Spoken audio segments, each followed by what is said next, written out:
Support comes from the Missouri Forest Products Association, providing more than 41,000 jobs in the production of wood pallets, railroad ties, white oak barrels, hardwood floors, and more. Details at choosewood.com. From St. Louis Public Radio. This is St. Louis on the Air. So if you just put a cow and you put a bison there in a pen, does nature just take its course and you end up with a beefalo? No. I mean, as a matter of fact, the amount of genetic engineering here and selection is rather intense, because they found that magic number is 37.5% bison and the rest being cattle. Do a little olive oil spray, a little salt and pepper, and put it on the grill. And she said, nature made bison as a really good animal. Why would you mess with it?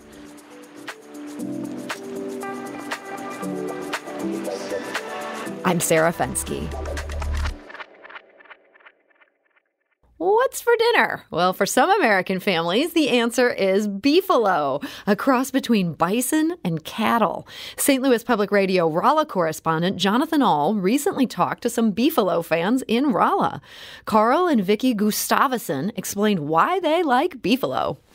It's a bit leaner, so I think it's more healthy for us, tastes good, and we just feel like it's better for us. How do you like to prepare it? Oh, various ways. I buy roasts and I buy ground beef.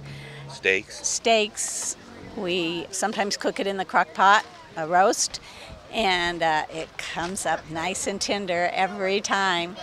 And the ground beef, I mean, everything, tacos, spaghetti, all that stuff. Anything you normally use your ground beef for, just because it's beefalo doesn't mean you can't use it every way that you use ground beef.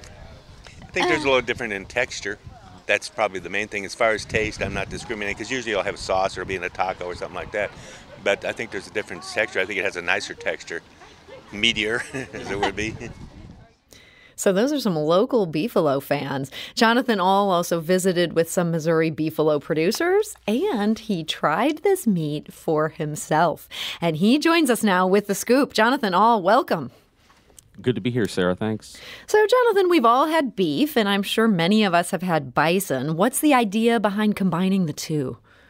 Well, bison is an incredibly lean meat. And the problem with bison is that they're wild animals. They are not domesticated in any way. So to try to raise them for meat production is kind of a challenge, because you're raising wild animals. So it's difficult. So the idea behind beefalo was to take one of their slogans that they use is the leanness from the buffalo, but breed out the meanness, so that they're more docile animals. They're easier to raise, to farm, to grow, to then bring to slaughter for meat. So that's the concept behind it. So you still get a much leaner cut of meat, but it's in an animal that's a lot easier to raise than a bison. So if you just put a cow and you put a bison there in a pen, does nature just take its course and you end up with a beefalo? No. I mean, as a matter of fact, the amount of genetic engineering here and selection is rather intense, because they found that magic number is 37.5% bison and the rest being cattle.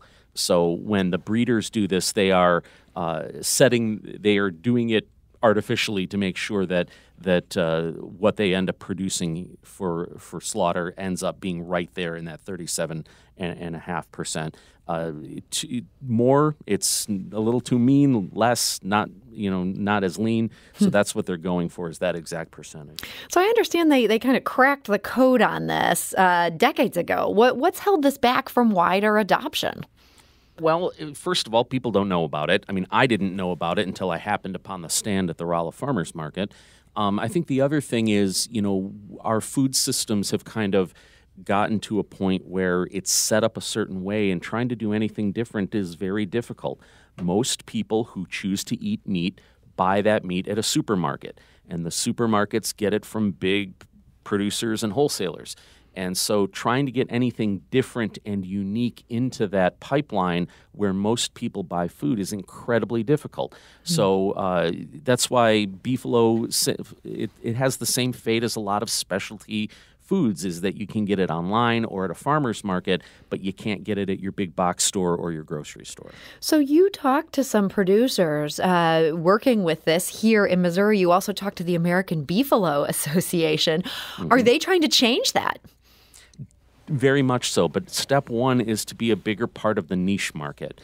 Because if you go to farmers markets, it's pretty typical for there to be, especially in Missouri, it's pretty typical for there to be a couple of different people who are selling beef and pork. But trying to find someone that's selling beefalo is a lot harder. So what they're trying to do is get more breeders interested in beefalo and then get those breeders to start selling it more. So they see this as a very long-term process, but they do think that they have a superior product, and they think that if they can get it on breeders' radar and on customers' radar, that it'll end up on more plates.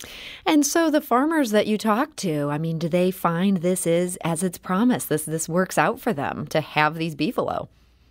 Yes, but they're also very biased because they love them and they think it's great. So you know, it's a little bit like, you know, polling the church choir on their faith level. But yes, they think that what they have is wonderful. They say that they have a better cut of meat, and they say that the animals are incredibly docile and very easy to manage and to raise. So we heard from someone on Twitter this morning who said they, quote, rightly oppose genetic whoring for profit. I hope I'm allowed to say that word on the air. Well, you just did. So I just did. Too late now. What are the criticisms of this whole beefalo movement? Well, okay, two things. First of all, one of the arguments about beefalo is that it's a leaner meat, and I would be remiss if I didn't say people who are vegetarian or vegan would say, you know what's even leaner and more healthy than beefalo? No meat at all. Yeah. So that is one argument that's out there. The other thing is, I talked to someone who raises bison in Iowa, and she said, you know, nature made bison as a really good animal. Why would you mess with it? So if you want that really lean meat, just buy bison. So bison producers say there's no need to try to make these animals more docile. You can raise bison and you can eat their meat. So let's just do that and not kind of create this, what they call like a Frankenstein monster of an animal. So this all comes down to the taste test. You tried beefalo. What did you think of it? I thought it was very good. I bought a flank steak. And I prepared it the way another of the people that I talked to in Rolla suggested, which was just do a little olive oil spray, a little salt and pepper, and put it on the grill. So my wife and I grilled out a beefalo flank steak, cut it nice and thin, and we thought it was very tasty and very good. Is it demonstratively more tasty than beef? Well, I mean, that's very subjective, but I liked it. I would get it again. Would you pay more for it? You know, I think sometimes, I think that I go to the farmer's market, in Rolla on a somewhat regular basis. And when we're there, we know we're going to pay more for some of the food. But when we can and when we think it's worth it, we would. So would I get beefalo again? Yeah. I don't think I can afford to have it be, the primary meat that I eat, but it's definitely something that we would get again. So a new addition to the all-family menu. Jonathan, I have to ask, you've now done so much research into the beefalo. You're able to point to some famous beefalos. Can you tell us about a beefalo in the news? Okay, the most famous beefalo is Buddy the Beefalo, and this happened in 2020. He escaped off a truck that was at a slaughterhouse in Connecticut. He roamed through New England for months. There were sightings of him. There were wildlife cams that got him. They finally caught Buddy the Beefalo, but by then he'd kind of become a TV and internet sensation in the Northeast. And instead of going back to the slaughterhouse, they sent him to a nature preserve in Florida where he is living happily, we are told. So a beefalo happy ending. I love it. Much more so than the ones that end up on the plate. And in your stomach. Yes. I might be happier with that outcome. There you go. It's like, who's happy here? Yes. This worked out fine for you. St. Louis Public Radio Rolla correspondent Jonathan Ahl, thank you for joining us. Oh, you're welcome, Sarah. Thanks for having me.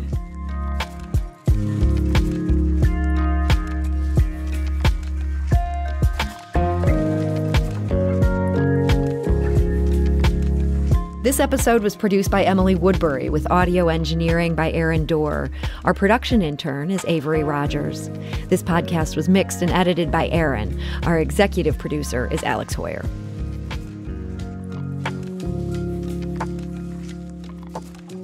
St. Louis on the Air is a production of St. Louis Public Radio. Understanding starts here. Do you find yourself regularly listening to episodes of St. Louis on the Air? Suggest us to a friend you think might enjoy our conversations. And leave us a review and rating on Apple Podcasts on the App Store. It's the simplest way to help people discover our show. Thanks. St. Louis Public Radio is a member-supported service of the University of Missouri, St. Louis.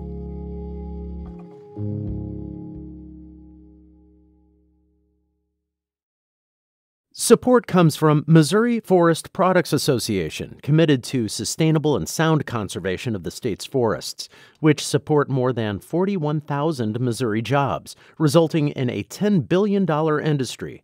ChooseWood.com.